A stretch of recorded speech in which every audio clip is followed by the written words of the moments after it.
대우버스 노동자 해고 사태가 드디어 해결 실마리를 보이고 있습니다. 지난해 10월 대우버스 노동자 355명이 정리해고됐는데요. 이후 사측과 노조는 복직을 둘러싸고 극심한 갈등을 일으켜왔습니다. 이 문제가 어떤 내용으로 노사 합의에 이르게 됐는지 이기암 기자와 함께 알아보겠습니다. 대우버스 노동자들이 정리해고 철회 노사 합의에 따라 21일부터 공장에 복귀를 했는데요. 지난해 10월 4일 정리해고가 된 이후 261일 만의 일입니다. 해고 이후 대우버스와 노조는 해고자 복직 문제와 공장 폐쇄 문제 등으로 갈등을 일으켜왔습니다. 네, 이후 울산지방노동위원회와 중노위의 부당해고 판결, 또 울산시의 중재 노력 결과 지난 6월 11일 정리해고자 전원복직, 공장 재가동, 회사 제3자 매각 등을 내용으로 하는 합의안에 노사가 잠정 합의하게 됐습니다. 이어 15일에는 노조 찬반 투표를 통해 노조원 86%가 찬성하고 18일 합의안에 대한 노사 조인식도 열리게 됐습니다. 대우버스 노사의 잠정 합의안의 구체적인 내용에는 21일부터 정리해고를 철회하고 생산활동을 재개하며 내년 6월까지 울산 공장 매각 절차를 밟는 것을 목적으로 했습니다.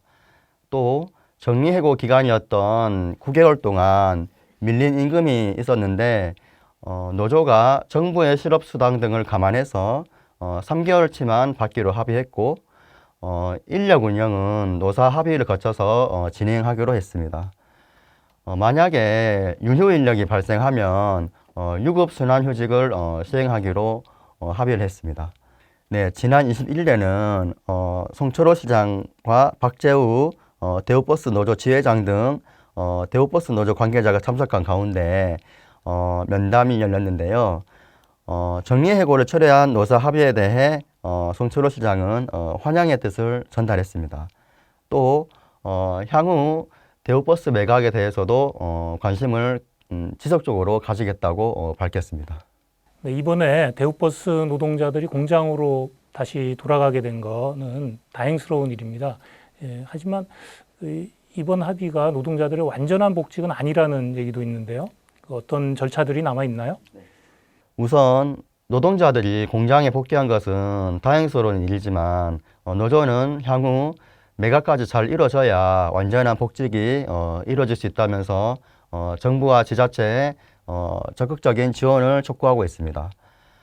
네, 대우버스 사무지회는 회사가 매각을 위해서 노력하기로 약속한 기간은 단 1년밖에 되지 않는다면서 최악의 경우 1년이 지난 뒤에도 같은 사태가 반복될 수 있고 이를 막기 위해서는 정부와 지자체가 대우버스 정상화를 지원해야 한다고 밝혔습니다. 또 정리해고 사태는 일단락됐지만 공장 정상화까지는 다소 시간이 걸릴 것으로 보입니다. 코로나19 여파로 수요가 줄어드는 상황에서 친환경차 전환의 흐름에 대응해야 할 과제도 남아있는 상황인데요.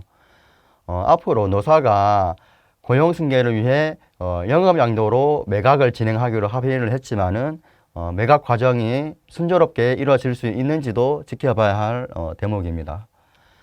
대우버스 지회는 울산시가 국내 상용차에 대한 R&D 지원, 미래산업 생태계 구축을 위한 세제 금융 지원, 정부의 조달 행정이나 지자체의 구매 쿼터제, 적정 국산화율을 넘는 생산품에 대한 구매 보조금 등 적극적인 조치를 중앙정부에 건의할 것을 요구를 했습니다. 또 미래차로의 전환에 따른 자동차 부품산업 고용위기에 대응하는 고용안정 선제 대응 패키지 지원 사업에 대우버스가 배제돼서는 안 된다는 점도 강조했습니다. 네, 지난 6월 11일 노사가 잠정 합의를 했고 그 잠정 합의안에 대해서 이제 6월 15일 날 그 노조가 조합원 총회를 해서 이제 찬반 투표를 이제 했죠. 노조가 찬반 투표 이후에 그 입장과 계획을 발표한 걸로 알고 있는데 어떤 내용인가요?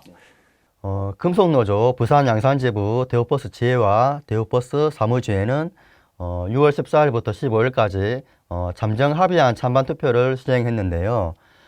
대우버스주의 232명 조합원 중에서 220명이 투표를 했고, 그중 90.4%인 199명이 찬성하고, 또 대우버스 사무주회 119명의 조합원 중에서 96명이 투표해서 73명이 찬성으로 가결했습니다.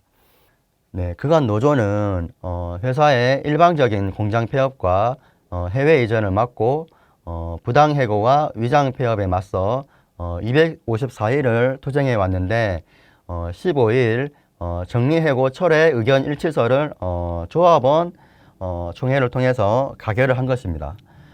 노조는 민주노총, 금속노조, 지역의 시민사회단체와 정당, 또 수많은 투쟁하는 노동자들의 연대가 만든 결과였다면서 감사의 표시를 하기도 했습니다.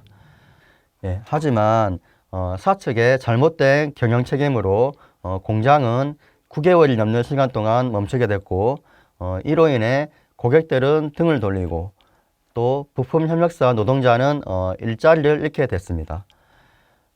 기후위기와 산업전환 등 전기 수소버스 준비 등 대우버스가 생존하기 위해서는 아직도 넘어야 할 산들이 많이 남아있다고 말하고 있습니다.